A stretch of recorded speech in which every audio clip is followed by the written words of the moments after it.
جی بسم اللہ الرحمن الرحیم. ناظرین، آج دو معاملات پر، دو اہم ایشوز پر آپ سے بات کروں گا. ایک تو جو تبدیلیوں کا عندیہ دیا جناب عمران خان صاحب نے، اس کی شروعات ہو چکی ہے، وہ آپ کو پوری تفصیل بتائیں گے. لیکن جس سے میں آغاز کرنا چاہتا ہوں، وہ جو نئی کتاب لکھی ہے شاہد افریدی نے. بڑے پاپولر کرکٹر ہیں اور پاکستان میں انہوں نے بڑی عزت کمائی، بڑا نام کمایا انہوں نے، اور اتنی زیادہ محبت کی پاکستانیوں نے ان سے کہ جب بھی وہ آتے تھے اسٹیڈیم میں میچ کے لیے تو لوگ boom boom Afridi, boom boom Afridi, ایک پورا ایک اسٹیڈیم گونج اٹھتا تھا. اور کئی دفعہ انہوں نے، وہ جلدی بھی آؤٹ ہوتے تھے لیکن پھر بھی جو لوگوں کی محبت تھی ان کے لیے وہ ختم نہیں ہوئی. اب انہوں نے کتاب لکھی اور اس کتاب میں جو انہوں نے ایشوز اٹھائے ہیں اس نے بڑے سوال کھڑے کر دیے ہیں. انہوں نے پاکستان کے حوالے سے سوال کھڑے کر دیے ہیں. پاکستان کے جو کرکٹ کے لوگ ہیں، جو امپورٹنٹ لوگ ہیں، ان کے حوالے سے بڑے سوال کھڑے کر دیے. اور میں دیکھ رہا تھا انڈین میڈیا بڑا مذاق اڑا رہا ہے پاکستان کا، شاہد افریدی کا. مجھے سمجھ نہیں آئی کہ بوم بوم افریدی، لالا افریدی، انہوں نے یہ سب کچھ کیوں کیا. اب آپ دیکھیں وہ کیا کہتے ہیں اپنی کتاب میں. وہ کہتے ہیں کہ جب میں نے وہ بنائی تھی تیز ترین سینچری، 37 بالز میں نے وہ کیا تھا سب کچھ، تو وہ کہتے ہیں کہ میری عمر اس وقت 16 سال نہیں تھی، میں 20 سال کا تھا. اور یہ جن لوگوں نے یہ بنایا تھا ریکارڈ، ان کو پتہ نہیں تھا. وہ کہتے ہیں کہ میں 1975 میں پیدا ہوا تھا. اب اگر، اور وہ جو انہوں نے پرفارمنس دی کرکٹ کی وہ تھی 96 میں. اگر ہم اس کو بھی دیکھیں تو پھر بھی یہ تو 21 سال بنتے ہیں. تو جو وہ کہہ رہے ہیں کہ میں 20 سال کا تھا یا 19 سال کا تھا، تو وہ تو قطعی طور پہ غلط ہے. اب یہ جو انہوں نے بات کی ہے، یہ بڑی ایک بڑی باریک واردات ہے، اس لیے کہ پاکستان جو بھی فیکٹس اینڈ فگرز دیتا ہے، پاکستان جو بھی اسٹیٹسٹکس کی بات کرتا ہے، پوری دنیا کہتی ہے کہ جی آپ کا بہت سارا جو ڈیٹا ہے، بہت سارا جو ریکڈ ہے وہ فجڈ ہے. اب یہ وہ کیا کہہ رہے ہیں شاہد افریدی کہ ان کے پاسپورٹ پر بھی ڈیٹ غلط تھی، ان کے آئی ڈی کارڈ پر بھی ڈیٹ غلط تھی. تو پاکستان جو بھی اپنے پلیئرز کی ڈیٹس بتاتا رہا، یا جو بھی وہ کھیلتے رہے جا کے بتا کے، جو انہوں نے ریکارڈ کریٹ کیا وہ سارے کا سارا غلط تھا. ایک بڑا سوال انہوں نے اٹھا دیا ہے پاکستان کے حوالے سے. اور دیکھیں اس وقت پاکستان آلریڈی بہت ساری مشکلات میں ہے.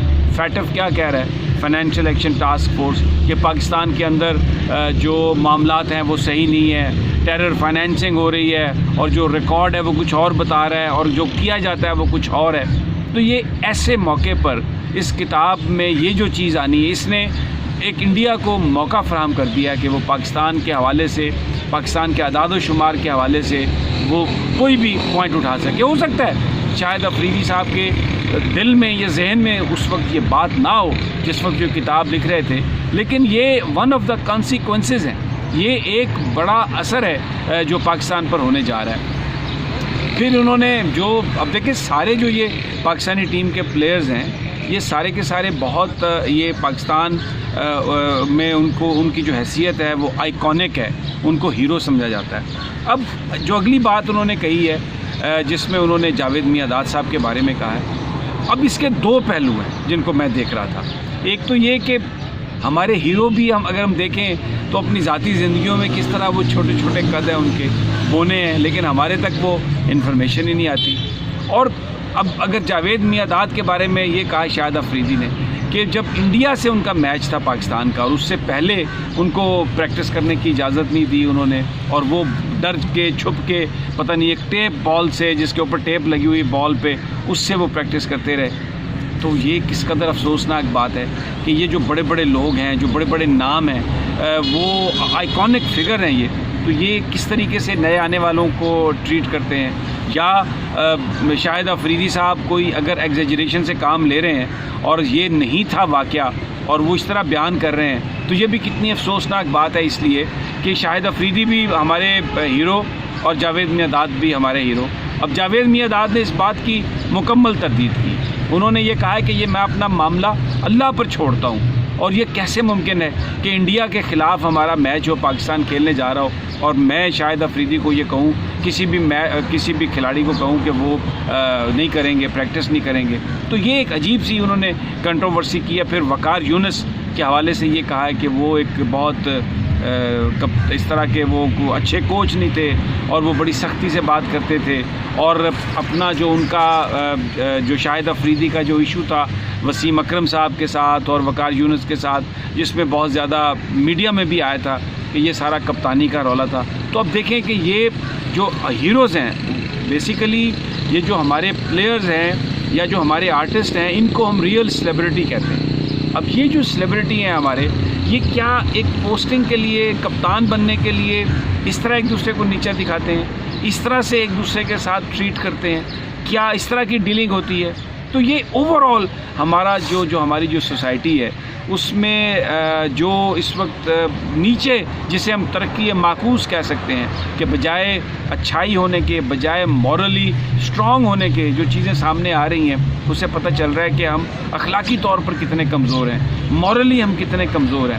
بہت ہی یہ جو کتاب ہے اس نے بڑی کنٹروورسیز جنریٹ کر دی ہیں. پھر عمران خان صاحب کے حوالے سے بھی انہوں نے تعریف کی ہے عمران خان صاحب کی، لیکن ایک موقع پر یہ بھی کہہ دیا کہ ان کا کرپشن کے حوالے سے جو عمران خان صاحب اپنا گھر صاف نہیں کر پا رہے. اب آپ ایک پلیئر ہیں، آپ ایک ایسے پلیئر ہیں، پورا پاکستان آپ کو پسند کرتا ہے، اور عمران خان صاحب پرائم منسٹر پاکستان، آپ نے ایک طرف تو آپ یہ کہہ رہے ہیں کہ آپ ان کی پرسنالٹی کو پسند کرتے ہیں، اور دوسری طرف آپ یہ کہہ رہے ہیں کہ انہوں نے اپنے گھر میں کرپشن کے حوالے سے آپ کو بڑے تحفظات ہیں. پچھلے 8 مہینے میں 9 مہینے میں ہم نے یہ دیکھا ہے کہ بھرپور کوشش کی گئی ہے، اس حوالے سے ریشفلنگ بھی کی گئی ہے. ابھی دیکھیں نیب میں حسین اصغر صاحب کو ڈپٹی چیئرمین لگایا گیا، پھر اعجاز شاہ صاحب کو وزیر داخلہ بنایا گیا، اور بالکل بھی کسی طرح بھی گورنمنٹ جو ہے وہ یہ کہتی ہے کہ ہم NRO کرنے کے لیے تیار نہیں ہے. اپنے تئیں ہمیں یہ کوشش نظر آ رہی ہے عمران خان صاحب کی کہ وہ پاکستان میں کرپشن کے خلاف ایک بھرپور جہاد کر رہے ہیں. NRO بار بار کہہ رہے ہیں کہ میں نے کسی کو نہیں دینا. وہ کہتے ہیں کہ مجھ پہ دباؤ اس لیے ڈالا جا رہا ہے کہ میں یہ جو حکومتی جو ہم لوگ جو پرشیو کر رہے ہیں کرپشن کے کیسز، ان کو ہم ختم کر دیں، اور میں اس بات سے نہیں رکوں گا. میری حکومت جاتی ہے چلی جائے، یہ حکومت نہ رہے، لیکن میں کسی طرح سے بھی کرپشن پر کوئی سمجھوتا نہیں کروں گا. اور شاہد افریدی صاحب کہہ رہے ہیں کہ وہ ان کا گھر اپنا. تو پھر میں نے دیکھ رہا تھا سوشل میڈیا پر ان کی بہت ساری تصاویر نواز شریف صاحب کے ساتھ چل رہی ہیں. تو ایک بہت سارے لوگوں کے ذہنوں میں یہ سوال پیدا ہوتا ہے کہ اس موقع پر یہ کیوں اس طرح سے کتاب لکھی گئی، کیوں اس طرح کی چیزیں انہوں نے کی ہیں. شاہد افریدی ایک ہیرو ہیں، اور پھر انہوں نے اپنی ایک فاؤنڈیشن بھی بنائی ہے جس میں وہ پبلک ڈومین میں جائیں گے، چیریٹی میں جائیں گے. تو بجائے اس کے کہ وہ اپنی اس فیم کو کسی اچھے مقصد کے لیے استعمال کریں، گیم چینجر کے نام پر ایک انہوں نے کتاب لکھی ہے. پڑھی جائے گی بہت زیادہ کتاب ڈیفینیٹلی. اگر تو یہ اس لیے سب کچھ کیا ہے کہ میری کتاب پڑھی جائے، مجھے اس سے پیسے ملیں، تو یہ پھر ایک بڑی افسوسناک چیز ہے کہ ایسے ایسے آئیکونک فگر، ایسے ایسے لوگ اگر وہ اس طرح سے کریں گے، پیسے کے لیے چیزوں کو ڈسٹارٹ کریں گے یا ان کو سینسیشنلائز کریں گے، بڑی افسوسناک بات. یہ کام تو ہم دیکھتے تھے کہ پولیٹیشین وغیرہ وہ کرتے چلے آ رہے تھے. اچھا، دوسرا ایک اور چیز آپ سے میں ڈسکس کرنا چاہتا ہوں، اور وہ ہے کہ جو عمران خان صاحب نے تبدیلیوں کا ذکر کیا. آپ دیکھیں اسٹیٹ بینک کے گورنر کو تبدیل کر دیا گیا، اور جو چیئرمین FBR ہیں ان کو تبدیل کر دیا گیا. طارق باجوہ صاحب کو تبدیل کیا گیا اور خان صاحب کو تبدیل کیا گیا. اب جناب یہ بڑی ہائی پروفائل یہ تبدیلیاں ہیں. اور دوسری طرف یہ آ رہا ہے کہ پنجاب کے جو اینٹی کرپشن کے ڈائریکٹر ہیں ان کو یہ وزیر اعظم نے اختیار دے دیا ہے کہ وہ انکوائریز شروع کریں. اور وہ کیا کہہ رہے ہیں، 800 بیوروکریٹس ہیں جن کے حوالے سے وہ انکوائری کرنے جا رہے ہیں. ماضی میں تو اعجاز شاہ صاحب نے یہ کہا ہے کہ کانسٹیبل اور پٹواری کے لیول تک ہم نے انکوائریز کی، لیکن اب وہ جو بڑے بڑے لوگ ہیں سب کو ہم پکڑیں گے، لیکن سب کو صفائی کا ہم موقع دیں گے، ان کو پورا یہ اختیار دیں گے اس بات کا. لیکن ماضی کے برعکس اب جو بڑے لوگ ہیں ان کو پکڑا جائے گا. اور یہ وہ ہے تبدیلی جس کا عمران خان صاحب ذکر کر رہے تھے. بہرحال جیسے جیسے یہ چیزیں انفولڈ ہوں گی ہم آپ کو اپڈیٹ دیتے ہیں.